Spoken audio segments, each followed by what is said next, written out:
স্বাগতম অনার্স চতুর্থ বর্ষের শিক্ষার্থীবৃন্দ। আমি শামীম আরা নাসরিন, সহযোগী অধ্যাপক ও বিভাগীয় প্রধান, ইসলামের ইতিহাস ও সংস্কৃতি বিভাগ, টঙ্গী সরকারি কলেজ, গাজীপুর।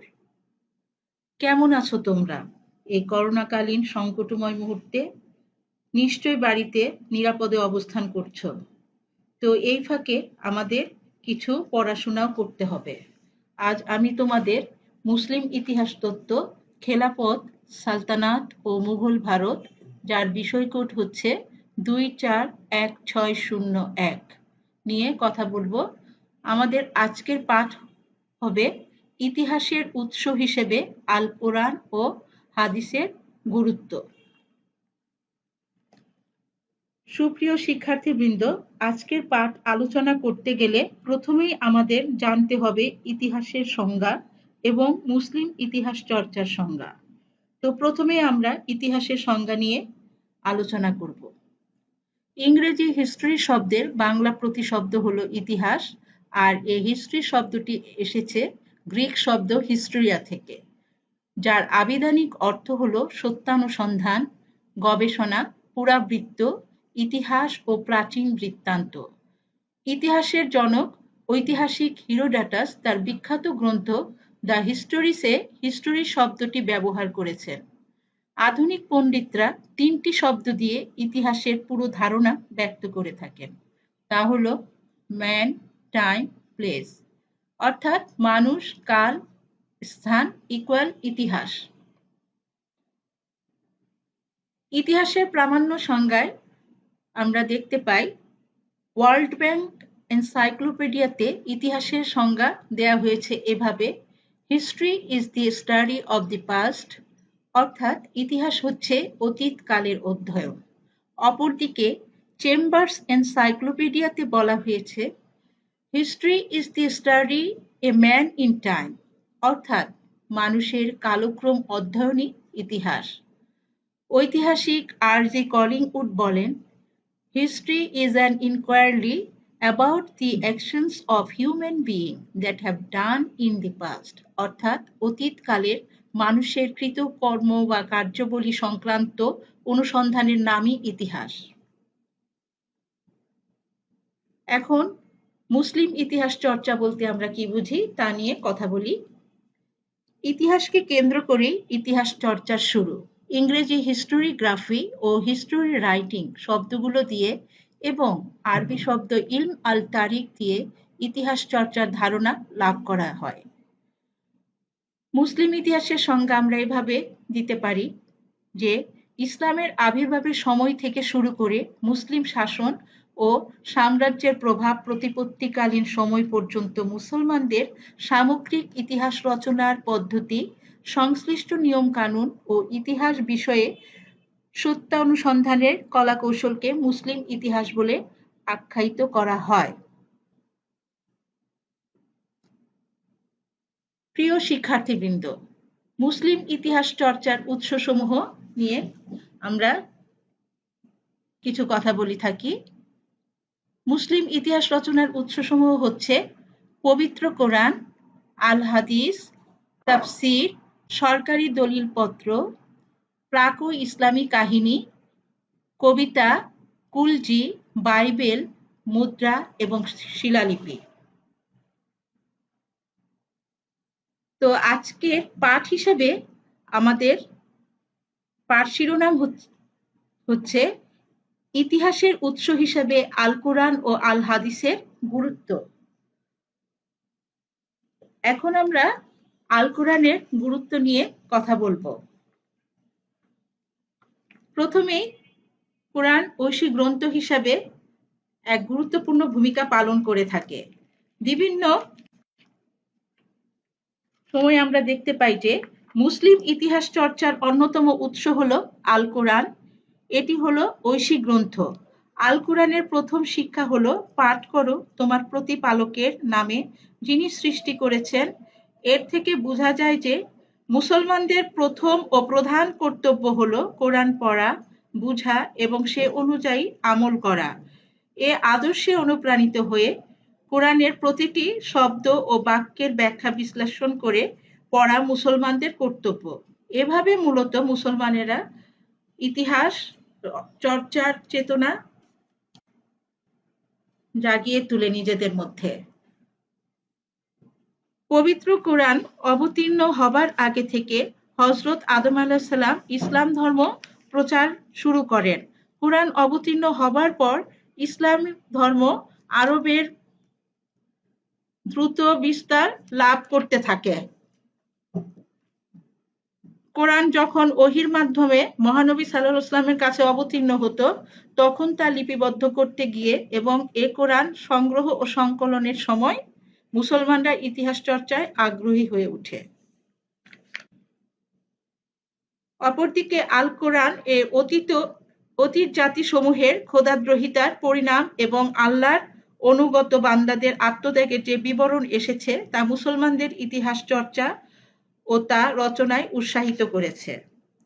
পবিত্র কোরআন হলো মুসলিম ইতিহাস চর্চার প্রথম ও সর্বশ্রেষ্ঠ উৎস।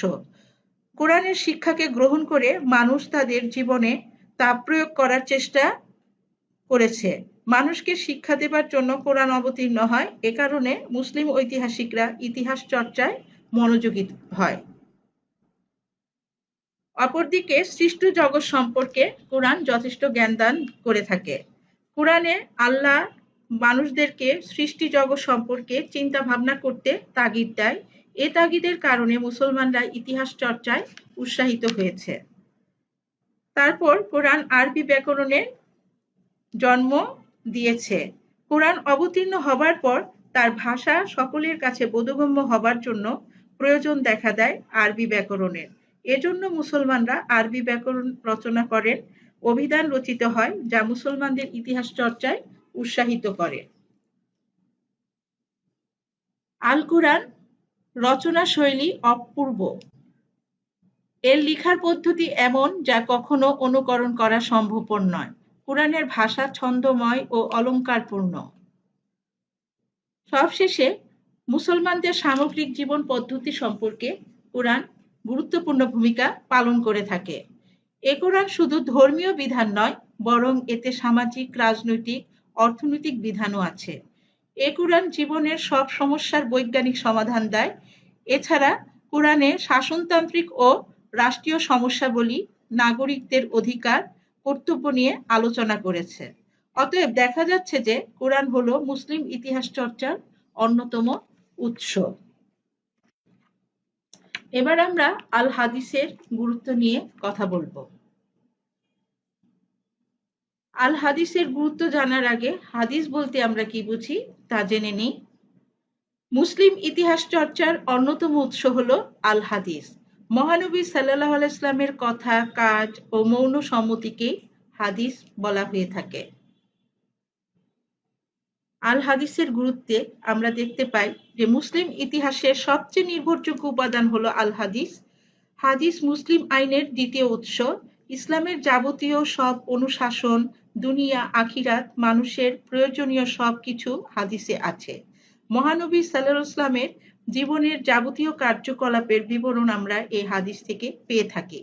হাদিসকে একদিকে যেমন মুসলিম আইনের উৎস বলা যায় ঠিক, আবার তেমনি ভাবে মহানবী সাল্লাল্লাহু আলাইহি ওয়াসাল্লামের নির্ভরযোগ্য জীবনচরিত বলা হয়। মুসলিম আমলে প্রাথমিক যুগে হাদিস বেত্তাদের দ্বারাই মুসলিম ইতিহাস চর্চার সূচনা হয়। অপরদিকে বিভিন্ন হাদিসে মহানবী সাল্লাল্লাহু আলাইহি ওয়াসাল্লামের সমসাময়িক ঘটনাবলীর যে আলোচনা করা হয়েছে তা থেকে মুসলিম জাতির রাজনৈতিক, সামাজিক, অর্থনৈতিক, সাংস্কৃতিক ধারণার বিশেষ সহায়ক ভূমিকা পালন করেছে। হাদিস অধ্যয়নের মাধ্যমে মহানবী সাল্লাল্লাহু আলাইহি ওয়াসাল্লামের সমসাময়িক ঘটনাবলী সম্পর্কে সম্যক জ্ঞান লাভ করা যায়। হাদিস ইতিহাস নয়, কিন্তু এই হাদিস ইতিহাস চর্চার অন্যতম উৎস। বৈজ্ঞানিক ব্যাখ্যা বিশ্লেষণের ক্ষেত্রে হাদিসের গুরুত্ব অনস্বীকার্য।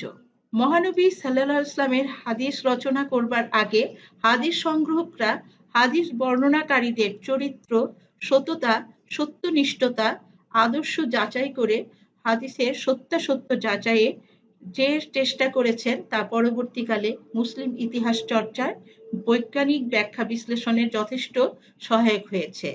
এর থেকে নির্ভুলভাবে ইতিহাস রচনা করতে যথেষ্ট সাহায্য ও সহযোগিতা হয়। ফলে হাদিস মুসলিম ইতিহাসের অন্যতম উৎস হয়ে দাঁড়ায়। সবশেষে প্রাক ও মুসলিম আমলে আরব গণজীবনে ইতিহাস রচনার ক্ষেত্রে আল হাদিসের গুরুত্ব অনেক। প্রাক ও ইসলামী আমলের গণজীবনের ইতিহাস হাদিসেও পায়। এতে কেবল প্রাক ইসলামী যুগের গুরুত্বপূর্ণ ব্যক্তিদের কথাই না, বরং পুরো গণজীবনের কথাই জানা যায়। সুপ্রিয় শিক্ষার্থীবৃন্দ, এতক্ষণ আমরা মুসলমানদের ইতিহাস রচনার উৎস হিসাবে আল কোরআন ও হাদিস সম্পর্কে অবগত হলাম এবং এর গুরুত্ব সম্পর্কে আমরা জানলাম। তো আমাদের আজকের এই আলোচনায় আমরা যদি কোনো সুবিধা পেয়ে থাকি তাহলে মনে করব যে এই পাঠটি সফল হয়েছে। এখান থেকে প্রশ্ন আসতে পারে, ইতিহাসের উৎস হিসাবে আল কোরআন ও আল হাদিসের গুরুত্ব নির্ণয় করো। তো আমরা এখানে বড় প্রশ্ন হিসাবে এটা দিয়েছি।